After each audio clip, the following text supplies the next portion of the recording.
আসসালামু আলাইকুম। এটিএন বাংলা সংবাদের সবাইকে স্বাগত জানাচ্ছি। আমি বর্ষা ইসলাম। শুরুতেই বিআরবি কেবল সংবাদ শিরোনাম। অন্তর্বর্তী সরকার ক্ষমতার মোহে আচ্ছন্ন কিনা তা নিয়ে জনমনে প্রশ্ন উঠেছে। অভিযোগ তারেক রহমানের। নির্বাচনের রোডম্যাপ না দেওয়ার দেশে অস্থিরতা তৈরি হচ্ছে।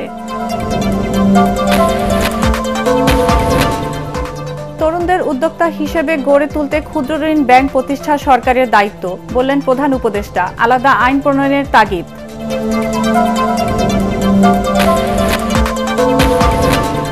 সচিবালয় অভিমুখে ইশরাক সমর্থকদের লং মার্চ কর্মসূচিতে পুলিশের বাধা। নগর ভবনে তালা, সেবা ব্যাহত। স্থানীয় সরকার উপদেষ্টাকে অবাঞ্ছিত ঘোষণা। এবং ভারতের পুশিন ঠেকাতে কঠোর হবে সরকার, জানালেন স্বরাষ্ট্র উপদেষ্টা। সুন্দরবনে বিজিবির ভাসমান ক্যাম্পের উদ্বোধন।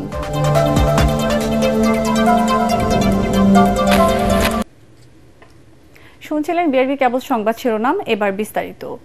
জনগণের প্রত্যাশা পূরণের চেয়ে অন্তর্বর্তী সরকার ক্ষমতার মোহে আচ্ছন্ন কিনা তা নিয়ে জনমনে প্রশ্ন উঠেছে বলে অভিযোগ করেছেন বিএনপির ভারপ্রাপ্ত চেয়ারম্যান তারেক রহমান। রাজধানীতে এনডিএম এর প্রতিষ্ঠা বার্ষিকীর অনুষ্ঠানে যোগ দিয়ে তিনি বলেন, সরকার নির্বাচনের রোডম্যাপ না দেওয়ায় দেশে অস্থিরতা তৈরি হচ্ছে। জাতীয় নির্বাচনের দিন তারিখ ঘোষণাকে সরকার সুকৌশলে অভিনব শর্তের বেড়াজালে আটকে রেখেছে। জনগণের আকাঙ্ক্ষা বুঝতে ব্যর্থ হলে অস্থিরতা সামাল দেওয়া কঠিন হবে। কামরুজ্জামান রাজীবের রিপোর্ট।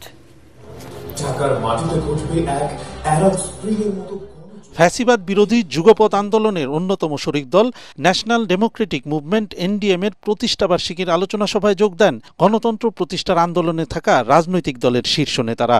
এতে প্রধান অতিথি হিসেবে লন্ডন থেকে ভার্চুয়ালি যুক্ত হন বিএনপির ভারপ্রাপ্ত চেয়ারম্যান তারেক রহমান। সবাই নেতারা বলেন, নির্বাচনকে ঠেকাতে নানামুখী ষড়যন্ত্র চক্রান্ত চলছে। ফ্যাসিবাদের পতনের জন্য সবাই যেমন এক হয়েছিল, সব দ্বিধাদ্বন্দ্ব দূরে ঠেলে ভোটের অধিকার আদায় আবারও সবাইকে লড়াইয়ের জন্য প্রস্তুত থাকতে হবে। মাথা নত করা যাবে না। একটি রাজনৈতিক শক্তি গড়ে তুলতে হবে যা শুধু দমন পীড়নের বিরুদ্ধে প্রতিবাদী গড়ে তুলবে না, বরং বাংলাদেশকে দেখাবে নতুন আশার আলো। প্রধান অতিথির বক্তব্যে তারেক রহমান বলেন, আগামীতে আর কোনো স্বৈরাচার যাতে মাথাচাড়া দিতে না পারে সে প্রক্রিয়া এখনই নির্ধারণ করতে হবে। বিএনপি সহ বাংলাদেশের পক্ষের গণতান্ত্রিক রাজনৈতিক দলগুলো শুরু থেকেই অন্তর্বর্তীকালীন সরকারের কর্মপরিকল্পনার রোডম্যাপ ঘোষণার আহ্বান জানিয়ে আসছে। সরকার কিন্তু সেই আহ্বানে সেভাবে সাড়া দেয়নি। সরকার বরং জাতীয় নির্বাচনের সুনির্দিষ্ট দিন তারিখ ঘোষণাকে সুকৌশলে অল্প সংস্কার, বেশি সংস্কার এ ধরনের একটি অভিনব শর্তের বেড়াজালে বলা যায় আটকে দিয়েছে। সরকার জনগণের ভাষা, আশা, আকাঙ্ক্ষা উপলব্ধি করতে ব্যর্থ হলে দেশে রাজনৈতিক অস্থিরতা বাড়তেই থাকবে। আমরা মনে করি দেশে এভাবে অস্থিরতা বাড়লে এই সরকারের পক্ষে পরিস্থিতি সামাল দেওয়া কষ্টসাধ্যই হয়ে পড়বে।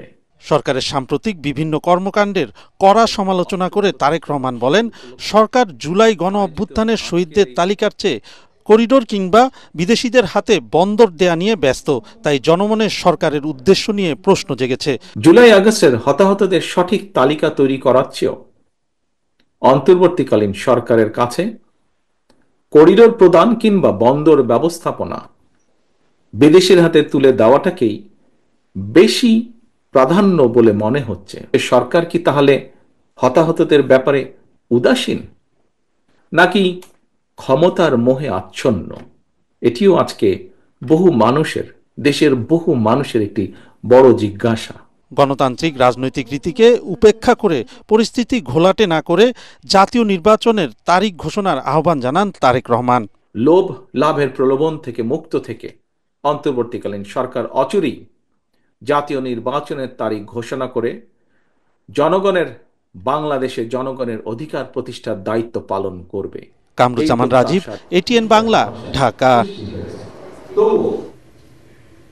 সংস্কার ও বিচারের বাহানা দিয়ে নির্বাচনের পথকে বাধাগ্রস্ত না করে ডিসেম্বরের মধ্যে নির্বাচন দেওয়ার দাবি জানিয়েছেন বিএনপির নেতারা। খুলনায় আয়োজিত তারুণ্যের জনসভায় দলের স্থায়ী কমিটির সদস্য সালাউদ্দিন আহমেদ নিরপেক্ষতা বজায় রাখতে এনসিপি সদস্যদের সরকার থেকে অপসারণের আহ্বান জানান। চট্টগ্রামে অপর এক জনসভায় আমির খসরু মাহমুদ চৌধুরী বলেন, আওয়ামী লীগের দোষর নয় এবং যারা বিএনপির রাজনৈতিক কর্মকাণ্ডে বাধা ও নেতাকর্মীদের হয়রানি করেনি তাদের বিএনপি সদস্য হতে কোনো বাধা নেই। ফেলা ও প্রতিনিধি পাঠানো তথ্যচিত্রে আরও জানাচ্ছেন জাহিদুল আলম। নিরপেক্ষতা বজায় রাখতে ছাত্র প্রতিনিধি উপদেষ্টাদের পদত্যাগে উদ্যোগ নিতে অন্তর্বর্তী সরকারের প্রতি আহ্বান জানিয়েছেন বিএনপির স্থায়ী কমিটির সদস্য সালাউদ্দিন আহমেদ। খুলনা সার্কিট হাউস ময়দানে খুলনা ও বরিশাল বিভাগের তারুণ্যের জনসভায় তিনি অন্তর্বর্তী সরকারকে এনসিপি মার্কা সরকার হিসেবেও আখ্যা দেন। আপনার সরকার, এখন মানুষ বলছে এনসিপি মার্কা সরকার। আপনার সরকারে এনসিপির 2 জন প্রতিনিধি বিদ্যমান। যদি আপনি নিরপেক্ষতা বজায় রাখতে চান তাহলে সেই এনসিপি মার্কা 2 জনকে পদত্যাগ করতে বলুন। যদি পদত্যাগ না করে আপনি বিদায় করুন।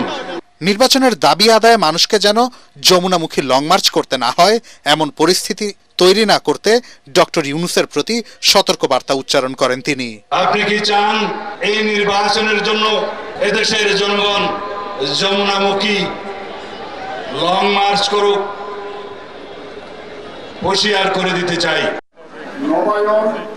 এদিকে চট্টগ্রামে দলীয় কার্যালয়ে বিএনপির সদস্য নবায়ন কার্যক্রম উদ্বোধন করেন দলের স্থায়ী কমিটির সদস্য আমির খসরু মাহমুদ চৌধুরী। এ সময় তিনি জানান, যারা আওয়ামী লীগের দোসর নয় এবং বিএনপির রাজনৈতিক কর্মকাণ্ডে বাধা দেয়নি তাদের বিএনপির সদস্য হতে কোনো বাধা নেই।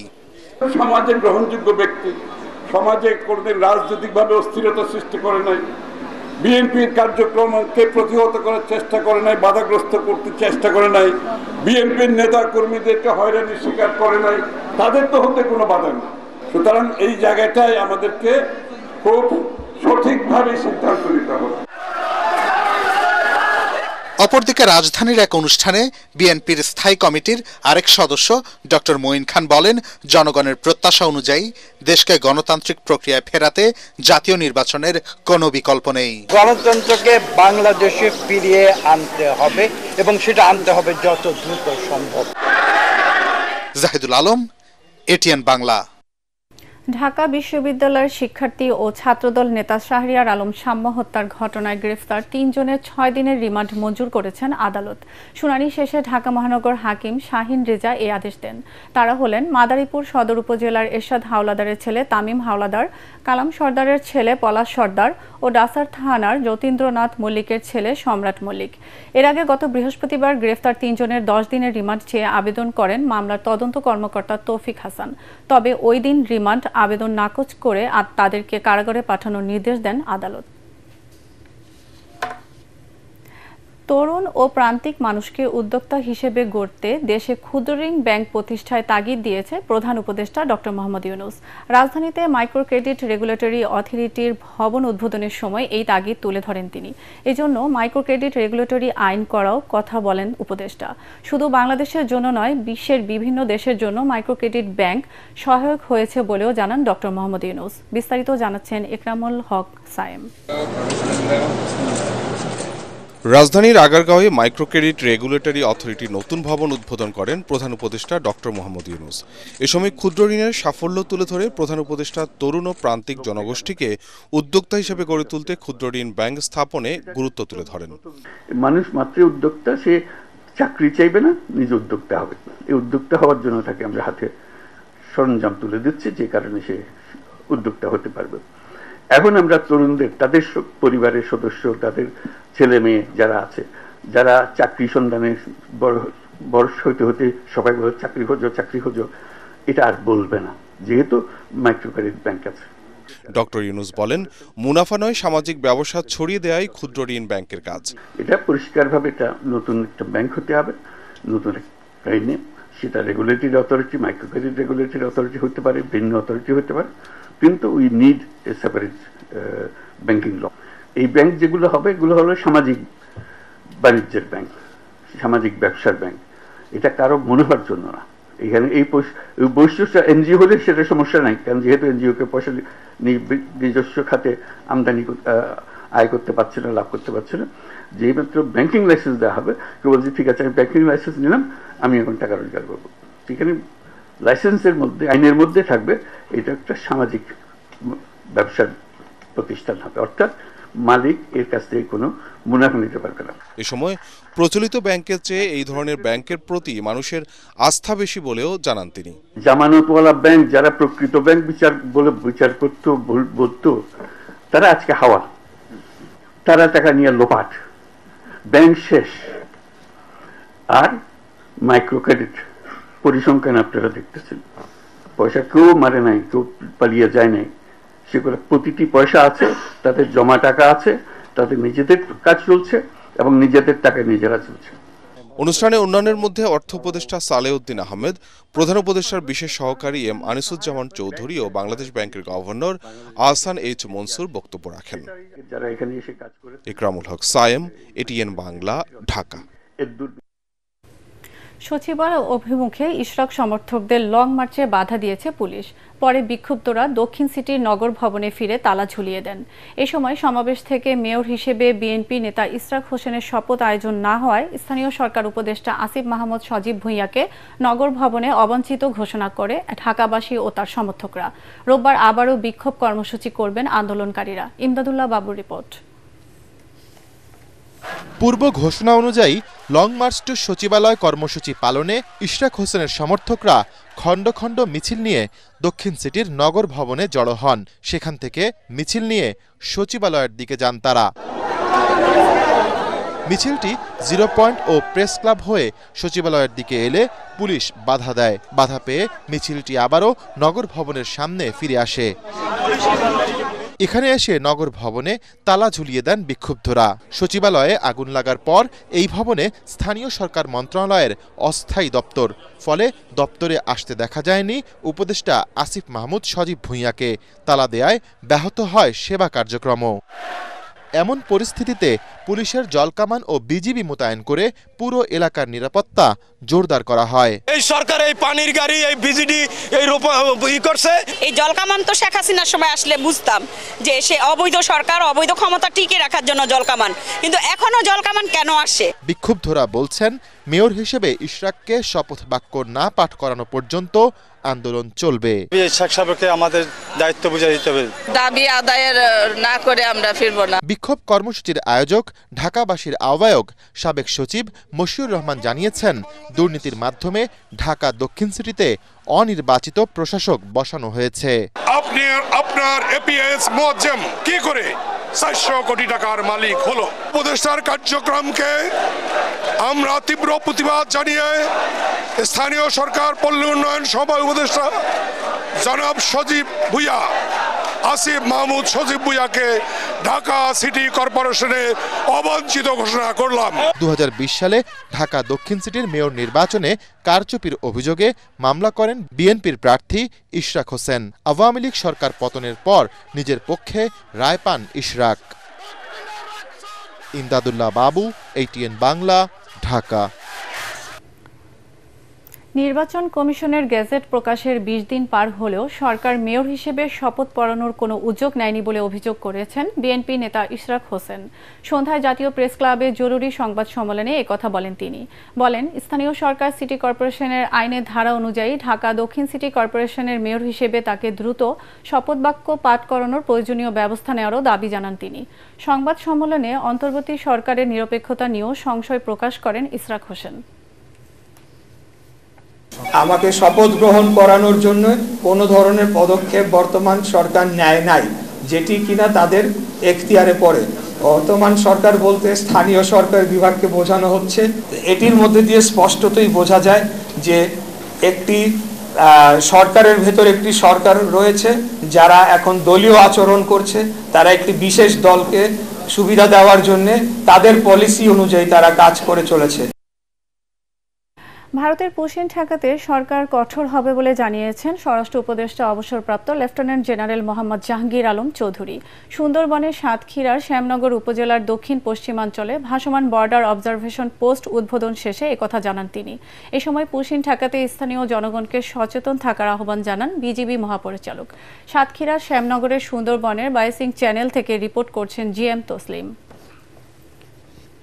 সুন্দরবনের গহীন অরণ্যে সীমান্ত সুরক্ষা সহ যে কোনো আন্তঃসীমান্ত অপরাধ দমনে কার্যকর ভূমিকা রাখতে রায়মঙ্গল নদীর বায়োসিং খালে স্থাপন করা হলো ভাসমান বিউপির। এর উদ্বোধন করেন স্বরাষ্ট্র উপদেষ্টা অবসরপ্রাপ্ত লেফটেন্যান্ট জেনারেল জাহাঙ্গীর আলম চৌধুরী। এই সময় সীমান্তের পুশ ইন নিয়ে সাংবাদিকদের প্রশ্নের জবাবে তিনি জানান, পুশ ইন বিষয়ে পররাষ্ট্র মন্ত্রণালয় ভারত সরকারকে অবহিত করেছে। পুশিন রোধে পর্যাপ্ত ব্যবস্থা নেওয়া হবে বলেও জানান স্বরাষ্ট্র উপদেষ্টা।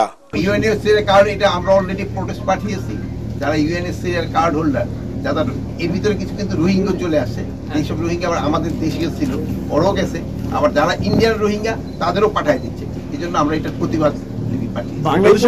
ভারতের পুশিনকে উস্কানি হিসেবে দেখছেন না জানিয়ে তিনি বলেন, বাংলাদেশে অবস্থানরত অবৈধ ভারতীয়দের প্রপার চ্যানেলে পাঠানো হবে। বাংলাদেশেও অবৈধ ভারতীয় একেবারে নাই, আমি বলবো না, বাট আমি আপনাদের অনুরোধ করব যদি থাকে আপনারা আমাকে একটু জানান, আমরাও যেন প্রপার পথে পাঠাই দিতে পারি। আমরা মতো অবৈধ পথে পাঠাবো না, আমরা প্রপার ভাবে পাঠাবো। ভারতীয়দের আগ্রাসন রুখতে সীমান্ত এলাকার স্থানীয়দের সহযোগিতা কামনা করেন বিজিবি প্রধান। এর মাধ্যমে এই এলাকায় চোরাচালান আরো প্রতিহত সুন্দরভাবে, অপরাধ এবং চোরাচালান আরো সুন্দরভাবে প্রতিহত করার আশা রাখি। ভাসমান বিউপিটি সুন্দরবনের জল সীমান্তের নিরাপত্তা ও শান্তি বজায় রাখতে সক্ষম হবে বলে মনে করেন বিজিবি মহাপরিচালক। GM Taslim, ATN Bangla, Shyamnagar, Satkhira. ঋণের ফাঁদে না পড়ে আইএমএফের প্রাপ্ত অর্থের সঠিক ব্যবহার নিশ্চিতের তাগিদ দিয়েছেন অর্থনীতিবিদ ও আইসিবি চেয়ারম্যান অধ্যাপক আবু আহমেদ। রাজধানীতে আয়োজিত এক বিতর্কিত প্রতিযোগিতায় প্রধান অতিথির বক্তব্যে তিনি একথা বলেন। এ সময় বিগত সরকারের আমলে লুটপাটের মাধ্যমে দেশের অর্থনীতিকে ধ্বংস করা হয়েছে বলে মন্তব্য করেন David for democracy chairman Hasan Ahmed Chowdhury Kiron. Tariq ইসলামের রিপোর্ট। ডিবেট ফর ডেমোক্রেসির আয়োজনে অনুষ্ঠিত হয়েছে আইএমএফের ঋণ ছাড় হওয়াতে উন্নয়ন সহযোগীদের আস্থা বৃদ্ধি পাবে শীর্ষক ছায়া সংসদ বিতর্ক প্রতিযোগিতা। প্রতিযোগিতায় অংশ নেয় প্রেসিডেন্সি ইউনিভার্সিটি ও সরকারি শহীদ সোহরাওয়ার্দী কলেজ। এ সময় ডিবেট ফর ডেমোক্রেসির চেয়ারম্যান অভিযোগ করেন, বিগত সময়ে উন্নয়নের নামে ঋণ নিয়ে হাজার কোটি টাকা পাচার করা হয়েছে। ইউরোপ, আমেরিকা, কানাডা, সিঙ্গাপুর, দুবাইতে বাড়ি গাড়ি করে দেখছি আমরা এক শ্রেণীর ব্যবসায়ীরা, এক শ্রেণীর রাজনীতিবিদরা, এক শ্রেণীর আমলারা, তারা একটা ত্রিমুখী নেক্সাস করে বাংলাদেশ থেকে হাজার হাজার কোটি টাকা বিদেশে পাচার করে তারা সম্পদ করছে, তারা ব্যবসা বাণিজ্য করছে, অথচ ওদিকে আমরা আইএমএফ ঋণের জর্জরিত হচ্ছি। সেই অবস্থায় বিগত সরকারের আমলে যে অবস্থা, সে অবস্থায় আমাদের ফিরে যেতে না হয় সেটি কিন্তু আমাদেরকে খেয়াল রাখতে হবে। আর অর্থনীতিবিদ অধ্যাপক আবু আহমেদ বলেন, শুধু ঋণ নেওয়া নয়, নিশ্চিত করতে হবে এই অর্থের সঠিক ব্যবহার। IMF এর টাকা হোক, ওয়ার্ল্ড ব্যাংকের টাকা হোক, it is your money. Taxpayer shall have to pay back this money. Taxpayer জনগণই তো তাদেরকে আবার শুদ্ধ ফেরত দিতে হবে।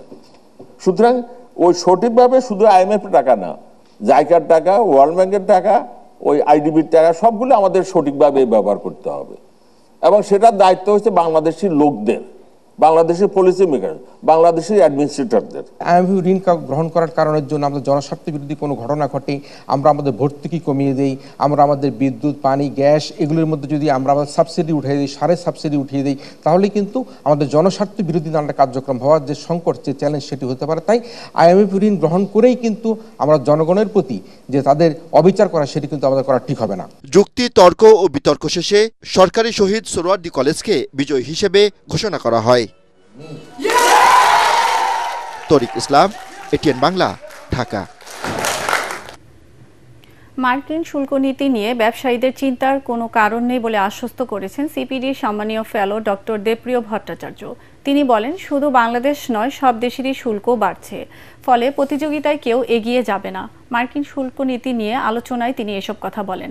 বাণিজ্য সচিব জানান, সমস্যা সমাধানে যুক্তরাষ্ট্রের সঙ্গে দ্বিপাক্ষিক আলোচনাকে গুরুত্ব দেওয়া হচ্ছে। এ সময় ব্যবসায়ীরা বলেন, জ্বালানি সংকট, কাস্টমস হয়রানির কারণে খরচ বাড়ছে আর কমছে উৎপাদন। এর ফলে কমে যাচ্ছে প্রতিযোগিতা সক্ষমতা। রিপোর্ট করছেন শারফুল আলম।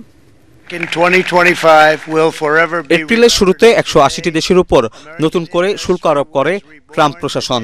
এক্ষেত্রে দেশটির বাজারে রপ্তানির বিপরীতে 10 থেকে 50% পর্যন্ত শুল্ক আরোপ করা হয়। যদিও বিষয়টি নিয়ে বিশ্বব্যাপী ব্যাপক সমালোচনার মুখে শেষ পর্যন্ত তা 3 মাসের জন্য স্থগিত করা হয়েছে। মার্কিন শুল্ক নীতি নিয়ে ঢাকা চেম্বারের মতবিনিময় সভায় গবেষক ও ব্যবসায়ীরা বলেন, মার্কিন শুল্ক নিয়ে চিন্তিত হওয়ার কোনো কারণ নেই, কেননা প্রতিযোগী সব দেশের উপরেই শুল্ক আরোপ করা হয়েছে। শুল্কের মাধ্যমে যে সমস্ত পোশাক পণ্যের উপরে দিতে চাচ্ছেন, সেহেতু রিলেটিভ কম্পিটিটিভনেস, তুলনামূলক প্রতিযোগিতার জায়গাতে আমরা খুব বেশি হারাচ্ছি না। যতখানি ভয় পাচ্ছি অত ভয় পাওয়ার কারণ নেই। আমি দায়িত্ব নিয়ে কথাটা বললাম। অনুষ্ঠানে বাণিজ্য সচিব জানান, ট্রাম্পের শুল্ক নীতি মোকাবেলায় ডব্লিউটিওর মতো বহুপাক্ষিক প্ল্যাটফর্মের পরিবর্তে দ্বিপাক্ষিক আলোচনাকে গুরুত্ব দিচ্ছে বাংলাদেশ। ইউএস এর সাথে আমরা যে ধরনের এনগেজমেন্টে আছি সেটাকে আপাতত এখন পর্যন্ত ভালো আমরা মনে করি। আগামী সপ্তাহ থেকে আমরা একটু কনসালটেশন করব with our experts and business community. শুল্ক নীতির পাশাপাশি ব্যবসার পরিবেশ সৃষ্টির তাগিদ দিয়ে ব্যবসায়ীরা জানান, জ্বালানি সংকট, কাস্টমস হয়রানিতে পণ্য উৎপাদনে খরচ বাড়ছে। ট্যারিফের শক অ্যাবজর্ব করার আগে আমি এখন যে অবস্থায় আছি, এটা যদি ইমিডিয়েটলি সলভ না হয়, backward linkage industry in next 1 month আসলে কি অবস্থায় যাবে আমি শঙ্কিত। অনুষ্ঠানে জানানো হয়, বাণিজ্য ঘাটতি কমাতে মার্কিন পণ্যে শুল্ক হার কমানোর কাজ করছে সরকার। শারফুল আলম, এটিএন বাংলা, ঢাকা। বর্তমান সংবিধান নিয়ে কোনোভাবেই ফ্যাসিবাদ দূর করা সম্ভব নয় বলে মন্তব্য করে গবেষক ফরহাদ মজহার বলেন, রাষ্ট্রের জন্য দরকার নতুন গঠনতন্ত্র। এই সংবিধানের অধীনে অন্তর্বর্তীকালীন সরকারের শপথ নেওয়া উচিত হয়নি বলেও অভিমত তার। জাতীয় প্রেস ক্লাবে এক আলোচনা সভায় এসব কথা বলেন তিনি। নারী কমিশনের সুপারিশের বিরোধিতাকারীদের সমালোচনা করে ফরহাদ মজহার বলেন, আদব রক্ষা করে কথা বলতে হবে। শেখ হাসিনার যে সংবিধান, এটা বাতিল চাই, আমরা নতুন গঠনতন্ত্র চাই। সংবিধান গঠনতন্ত্র মানে আমি একটা জনগোষ্ঠী হিসেবে, নতুন পলিটিক্যাল জনগোষ্ঠী হিসেবে আমার ইতিহাস, আমার সংস্কৃতি, আমার ভাষা, সমস্ত কিছুর আলোকে আমি নতুনভাবে একটা জনগোষ্ঠী, পলিটিক্যাল কমিউনিটি আকারে আমি গঠিত হব। জাতীয় রাজস্ব বোর্ড এনবিআর বিলুপ্ত করে প্রণীত রাজস্ব অধ্যাদেশ বাতিলের দাবি মেনে না নেয়ায় রোববারও কলম বিরতির ঘোষণা দিয়েছে এনবিআর সংস্কার ঐক্য পরিষদ। টানা 3 দিনের কলম বিরতি কর্মসূচি শেষে দুপুরে সংস্থাটির আগারগাঁয়ে প্রধান কার্যালয়ে সংবাদ সম্মেলন করে জানানো হয়, আগের চেয়ে 1 ঘন্টা বাড়িয়ে সকাল 9টা থেকে দুপুর 3টা পর্যন্ত চলছে এই কর্মসূচি। 6 ঘন্টা কলম বিরতিতে অংশ নিবে কাস্টমস, ভ্যাট ও ট্যাক্স বিভাগের বিভিন্ন দপ্তর এবং জাতীয় রাজস্ব বোর্ডের কর্মকর্তা কর্মচারীরা। তবে আন্তর্জাতিক যাত্রী সেবা, রপ্তানি কার্যক্রম ও জাতীয় বাজেট প্রণয়ন কার্যক্রম এই কর্মসূচির আওতার বাইরে থাকবে। এ সময় দাবি বাস্তবায়নে প্রধান উপদেষ্টাকে পদক্ষেপ নেওয়ার আহ্বান জানান এনবিআর এর কর্মকর্তা কর্মচারীরা। জাতীয় রাজস্ব বোর্ড সংস্কারের লক্ষ্যে একটি পরামর্শ কমিটি গঠন করে দেওয়া হয়েছিল। যে পরামর্শ কমিটির যেই রিপোর্ট, সংস্কার রিপোর্ট, সেটি আসলে জনসম্মুখে প্রকাশ করা হয়নি। দেশের ইকোনমির বৃহত্তর স্বার্থে আমরা আসলে চাই যে এই অধ্যাদেশ জারি হয়েছে সেটার পুরোপুরি বাতিল চাই। বিপুল পরিমাণ স্বর্ণালংকার, নগদ অর্থ ও মোবাইল ফোন সহ সংঘবদ্ধ অনলাইন প্রতারক চক্রের 3 সদস্যকে গ্রেফতার করেছে নিউ মার্কেট থানা পুলিশ। সাভার ও মোহাম্মদপুর থেকে পৃথক অভিযানে তাদের গ্রেফতার করা হয়। বিকেলে ডিএমপির মিডিয়া সেন্টারে সংবাদ সম্মেলনে রমনা বিভাগের ডিসি মাসুদ আলম জানান, চক্রটি সামাজিক যোগাযোগ মাধ্যমে পেজ খুলে দীর্ঘদিন ধরে প্রতারণা করে আসছিল। যাদের সন্তান হয় না সেসব দম্পতিকে টার্গেট করে সন্তান হওয়ার আশ্বাস দিয়ে হাতিয়ে নিত স্বর্ণালংকার ও নগদ টাকা।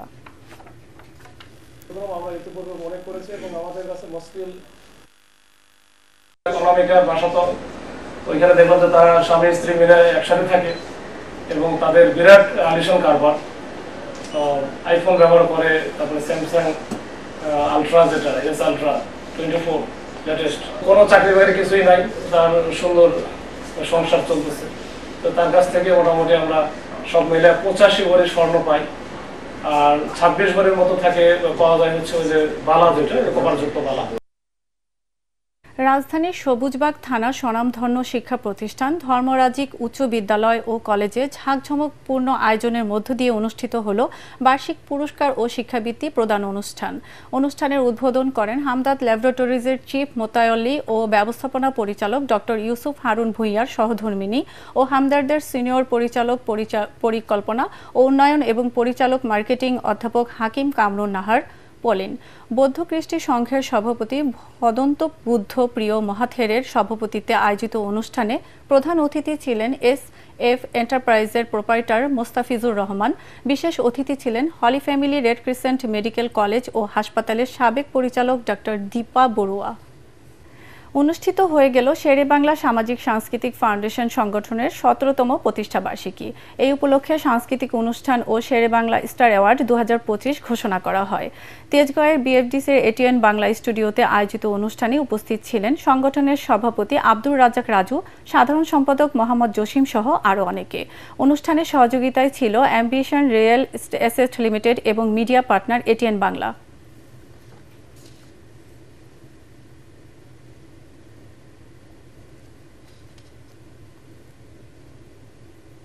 এবার খেলার খবর।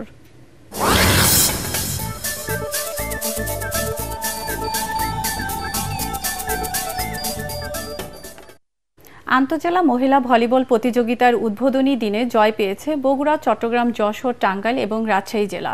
শহীদ নূর হোসেন জাতীয় ভলিবল স্টেডিয়ামে বিকেলে প্রতিযোগিতার উদ্বোধন করেন মহিলা ভলিবল উপকমিটির চেয়ারম্যান শারমিন হাসান তিথি। এ সময় উপস্থিত ছিলেন বাংলাদেশ ভলিবল ফেডারেশনের সহসভাপতি মাসুদুল আলম, সাধারণ সম্পাদক বিমল ঘোষ ভুলু এবং মহিলা ভলিবল উপকমিটির সম্পাদক আমিরুল হোসেন আপন। প্রতিযোগিতায় 12টি জেলা দল অংশ নিচ্ছে। সোমবার হবে ফাইনাল খেলা। শেষ করার আগে বিআরবি কেবল সংবাদ শিরোনাম আরেকবার। অন্তর্বর্তী সরকার ক্ষমতার মোহে আচ্ছন্ন কিনা তা নিয়ে জনমনে প্রশ্ন উঠেছে। অভিযোগ তারেক রহমানের। নির্বাচনের রোডম্যাপ না দেওয়ার দেশে অস্থিরতা তৈরি হচ্ছে। তরুণদের উদ্যোক্তা হিসেবে গড়ে তুলতে ক্ষুদ্র ঋণ ব্যাংক প্রতিষ্ঠা সরকারের দায়িত্ব, বললেন প্রধান উপদেষ্টা। আলাদা আইন প্রণয়নের তাগিদ।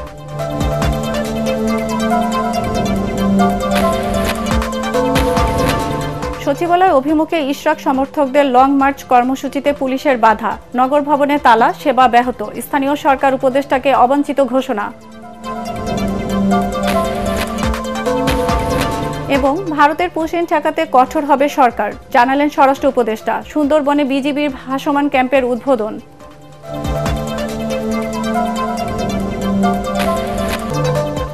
দর্শক, পরবর্তী সংবাদ দেখার আমন্ত্রণ জানিয়ে এখনকার মতো শেষ করছি। ATN বাংলা সংবাদ ইউটিউবে দেখতে ব্রাউজ করুন youtube/ATN বাংলা নিউজ। ধন্যবাদ সবাইকে।